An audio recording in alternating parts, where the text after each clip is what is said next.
Laurie Simmons is an artist and filmmaker associated with the Pictures Generation, a group that includes Cindy Sherman and Louise Lawler. Since the 1970s, Simmons has photographed scenes with dolls and live models as feminist commentary. Her feature film, My Art, which she wrote and starred in, was released in 2016. I made exactly the movie that I wanted to make. Every frame, every sentence that I wrote, every costume. There was nobody except for people that I really trusted telling me what to do. Maybe that's the blessing of not having anyone in the film business support you or finance you, that you get to make the movie you want to make. And it's kind of the question about being an artist making a movie versus just doing something that's part of a Hollywood machine, right? Right. And it's also the question of, do you want this movie to be your Hollywood calling card so that you make more movies and you get opportunities to direct the next Marvel comic hero? That's not what I'm doing. It feels to me like, everyone's got a novel in them or something, and you did your novel in the movie. It's so true. It's kind of personal, but it's not totally. Yeah. It took me so long to write and so long to get the funds to make it. The people who liked it want to know if I'm going to make another movie, and I keep saying, not if it takes that long. I mean, it's just like there's no time. You'll be faster the second time. I have to be faster the second time. You learned to act, right? Or you'd had before a little bit already. The acting thing is the hardest thing for me to talk about, because for some reason, being me, like, hi, it's Laurie, or speaking in front of a group, I have way much more self-consciousness, but tell me I'm somebody else and I'm fine. I love the way actors don't need any tools. Sometimes when I'm doing it, it doesn't feel that different than when I'm taking pictures because I'm totally in the zone. But I love that actors have their brains and their bodies and their voices, and you don't have your axe, you're not playing the guitar, you don't have your paintbrush. Your art is obviously, your still photography is obviously a lot about Hollywood and media and things like that. So you have sort of a picture in your mind of how something's supposed to look. I do imagine what I look like from the point of view of the camera, because I can think that way. Right. It's like Maya Lin said when she was asked about how she thought of the Vietnam Memorial. She said, I thought of something that would make people cry. Like, it was just sort of, she just imagined what that would be that would be effective. I had thoughts much more like that. I knew how I wanted the movie to feel. Interestingly, I'm a visual artist, but I knew more about that part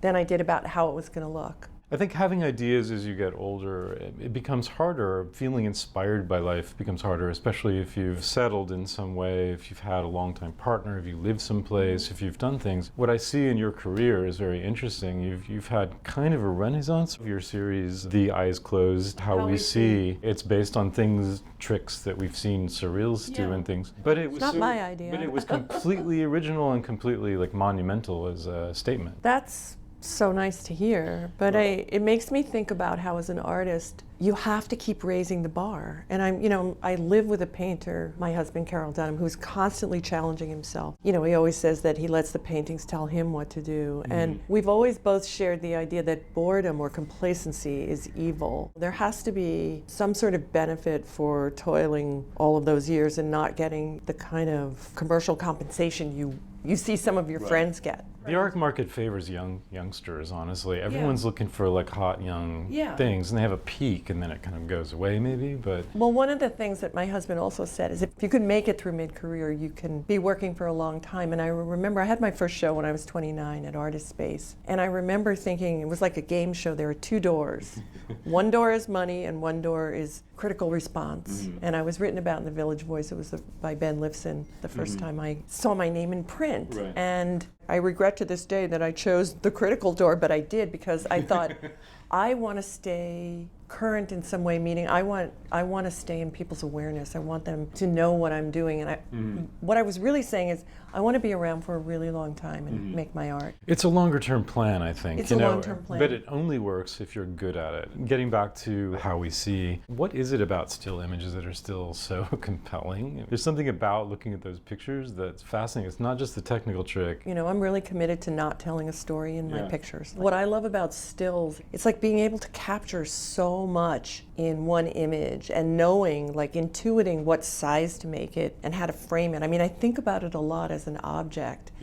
And I think about the object as having a kind of separate life from the experience I have shooting it. It's empowered in some way. Totemic. Yeah, kind of old-fashioned in a way. You know, it's totemic is a really great word, but when you're learning to be an artist, or when I was young and I started out making tiny, tiny pictures, and gradually the pictures became bigger, but it's that understanding, like, especially now, there's a trillion photographs. Like, what can I do to make something that stands on its own in a certain way, in an odd way? Or you've got to think about being different from something that exists in a magazine or on Instagram or Facebook. You want to have new experiences. You want to feel like, you're doing things you don't know how to do. I think that's a great benefit of being older and not being so settled with everything, I really hate saying these words, but I'm going to say them anyway. It keeps you young.